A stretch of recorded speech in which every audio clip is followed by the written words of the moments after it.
Second চেয়ারম্যানের লোকেরা কি হাবুদের নবান্ন উৎসবটি ভেঙে দিতে পারবে? বিস্তারিত জানতে সম্পূর্ণ ভিডিওটি দেখতে থাকুন। এই পর্বটি আসলেই কেউ মিস করবে না, কারণ এই পর্বে আপনারা দেখতে পারবেন এবার সেকেন্ড চেয়ারম্যানকে দেখা যাবে সে এবার খেলার মাঠে নেমে যাবে। অর্থাৎ সেকেন্ড চেয়ারম্যান যে ভাড়া করা গুন্ডগুলো এনেছে তাদের সবাইকে এবার মাঠে নামিয়ে দেবে এবং তাদের প্রত্যেকের হাতে হাতে হকি স্টিক দেবে এবং তাদেরকে বলবে যখন নবান্ন উৎসবটি শুরু হয়ে যাবে ঠিক তখনই নবান্ন উৎসবের ওখানে গিয়ে সব কিছু ভেঙে গুঁড়ি গুঁড়ি করে দিবে এবং সামনে যে আসবে তাকে ভেঙে গুঁড়ি গুঁড়ি করে দিবে।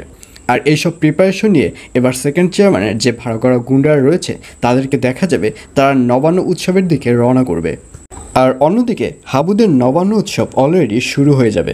হাবুদের নবান্ন উৎসবে ছেলেদেরকে দেখা যাবে তারা সবুজ পাঞ্জাবি এবং মেয়েদেরকে দেখা যাবে তারা হলুদ শাড়ি পরে নবান্ন উৎসব উদযাপন করবে এবং সেখানে অনেক নাচানাচি এবং অনেক গান গাওয়ার প্রিপারেশন দেখা যাবে এবং হাবুকে দেখা যাবে সে অনেক খুশি থাকবে এবং হাবুর যে গার্লফ্রেন্ড রয়েছে তাকে ভিডিও কল দিয়ে সকল অনুষ্ঠান দেখাবে এবং হাবুর বাবাকে দেখা যাবে সে রান্নাবান্নার কাজ করবে এবং রান্নাবান্না কমপ্লিট হলে হাবুকে দেখা যাবে সে সবাইকে সেটি বিতরণ করবে। আর অন্যদিকে কাঞ্চন ভাইকে দেখা যাবে কাঞ্চন ভাইও অনেক সুন্দর একটি বাংলাদেশি গান উদযাপন করবে এবং সে গানের তালে তালে অনেক সুন্দর সুন্দর নাচবে এবং তারা যখন এই ধরনের উদযাপন করতে থাকবে ঠিক তখনই ওখানে সেকেন্ড চেয়ারম্যানের যে ভাড়া করা গুন্ডারা রয়েছে তারা সবাই গাড়ি নিয়ে অর্থাৎ মোটরসাইকেল নিয়ে পুরো নবান্ন উৎসবটি ঘিরে ফেলবে এবং সবার হাতে দেখা যাবে এক একটা করে হকি স্টিক এবং এগুলো দেখে নবান্ন উৎসবে যারা যারা থাকবে সবাইকেই আতঙ্কিত হয়ে যেতে দেখা যাবে এবং আতঙ্কিত হলেও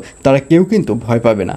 হাবুর কথা অনুযায়ী প্রত্যেকটি ছেলেকে দেখা যাবে তারা প্রিপারেশন নিয়ে দাঁড়াবে যে ওরা যদি সামনে এগিয়ে আসে তাহলে ওদের একটাকেও আস্ত রাখবে না। এইসব প্রিপারেশন নিতে দেখা যাবে হাবু এবং হাবুর ছেলে পেলেদের। আর এছাড়াও থাকবে আরও আশ্চর্যের সকল ঘটনা। সুতরাং সবাইকে হাবুর স্কলারশিপ নাটকের আগামী পর্ব দেখার আমন্ত্রণ রইল।